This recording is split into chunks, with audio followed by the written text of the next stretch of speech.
Salut et bienvenue à cette nouvelle édition du Cola Info. On débute avec la Ligue des Champions et la soirée de folie d'hier à Anfield. Le PSG a réalisé l'exploit en éliminant Liverpool au tir au but après un match haletant.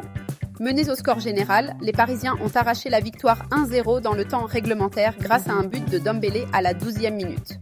Malgré une domination des Reds en seconde période, la défense parisienne a tenu bon, avec un Donnarumma impérial dans les cages. Au tir au but, le gardien italien a été le héros en arrêtant 2 tentatives de Liverpool. Une qualification historique pour le PSG qui accède au quart de finale après un scénario renversant. Dans les 3 autres matchs de la soirée, l'enjeu était moins prononcé avec beaucoup moins de suspense après les résultats des matchs allés. À Milan, l'Inter a confirmé sa qualification en battant Feyenoord 2-1, 4-1 en cumulé. Thuram a ouvert le score d'une superbe frappe enroulée, avant que Moderne égalise sur pénalty. Çalhanoğlu a scellé la victoire des Nerazzurri en seconde période, également sur pénalty. À la Bay Arena, le Bayern n'a fait qu'une bouchée de Leverkusen, s'imposant 2-0, 5-0 en cumulé. Kane a débloqué la situation en début de seconde période, avant que Davies ne double la mise. Les Bavarois affronteront l'Inter en quart. Enfin, à Barcelone, le Barça a surclassé Benfica 3-1, 4-1 dans l'ensemble des 2 matchs. Le prodige Lamine Yamal a été éblouissant, offrant un but à Rafinha avant de marquer un bijou. Le Brésilien a inscrit un doublé, tandis qu'Otamendi a réduit l'écart pour les Portugais.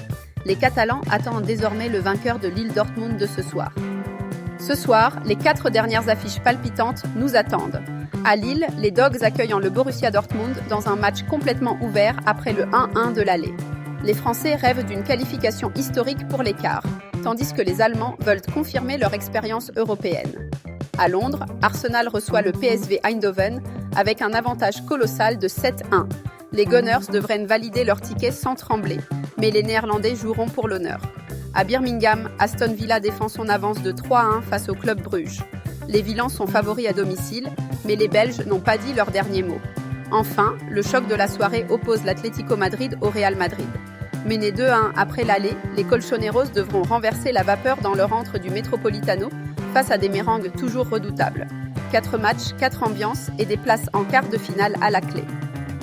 On enchaîne avec l'actu Lions et une mauvaise nouvelle pour le Cameroun. Patrick Soko, l'attaquant en forme du SD Huesca, est contraint de déclarer forfait pour le prochain rassemblement de l'équipe nationale camerounaise. Le club espagnol a annoncé que le joueur de 28 ans souffre d'une lésion musculaire au niveau du long adducteur de la jambe droite. Cette blessure intervient au pire moment pour Soko, qui était en pleine ascension avec 10 buts et 2 passes décisives en 26 matchs cette saison. Son absence est un véritable coup dur pour le sélectionneur Marc Brice, qui devra se passer de cet atout offensif pour les cruciales rencontres contre l'Eswatini et la Libye, comptant pour les éliminatoires de la Coupe du Monde 2026. Marc Brice, justement, est en route pour le Cameroun. Arrivé mardi soir, il doit rencontrer les responsables du MINSEP et de la FECAFOOT dès aujourd'hui pour finaliser le programme du prochain stage. L'enjeu est de taille. Brice doit annoncer sa liste demain pour les cruciales rencontres contre l'Eswatini le 19 mars et la Libye le 25 mars, comptant pour les éliminatoires de la Coupe du Monde 2026. Les supporters attendent avec impatience cette sélection, espérant un mélange de joueurs confirmés et de nouveaux talents 1. Brice devrait rendre sa liste publique au plus tard vendredi, sans Zambo Anguissa et Patrick Soko, tous 2 déjà forfaits. Chez les dames, les Lionnes U17 du Cameroun ont pris leur envol cet après-midi pour Addis Abeba, prêtes à défendre leur avantage face à l'Éthiopie. Après leur victoire éclatante 5-2 au match aller au stade Olembe, les protégés de Joseph Ndoko abordent ce déplacement avec confiance. Malgré un début de match difficile à Yaoundé, les jeunes Camerounaises ont su renverser la situation grâce notamment à un doublé de Lisfresh Tiwa. L'enjeu est de taille, une place au prochain tour des qualifications pour la Coupe du Monde U17 2025. Les Lionnes devront rester vigilantes face à une équipe éthiopienne qui voudra certainement prendre sa revanche à domicile.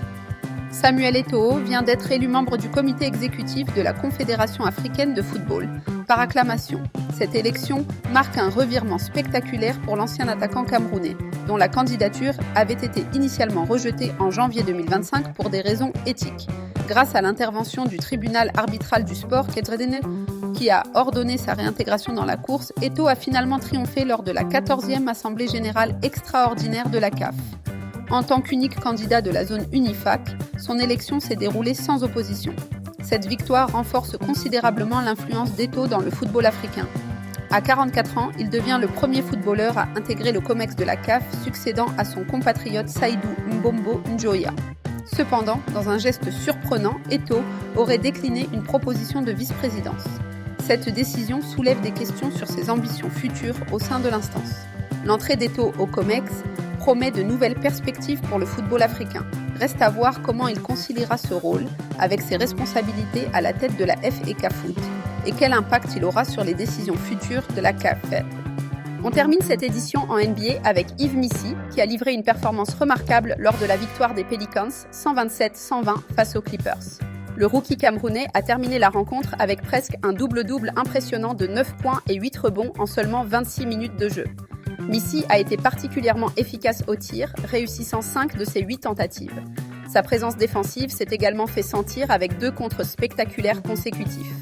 Malgré une petite frayeur en première mi-temps, où il a dû brièvement quitter le terrain pour une blessure à la cheville, Missi est revenu en force pour aider son équipe à mettre fin à une série de 4 défaites consécutives. Si vous avez apprécié, merci de laisser un like, de commenter et de partager pour nous encourager à vous produire d'autres contenus similaires.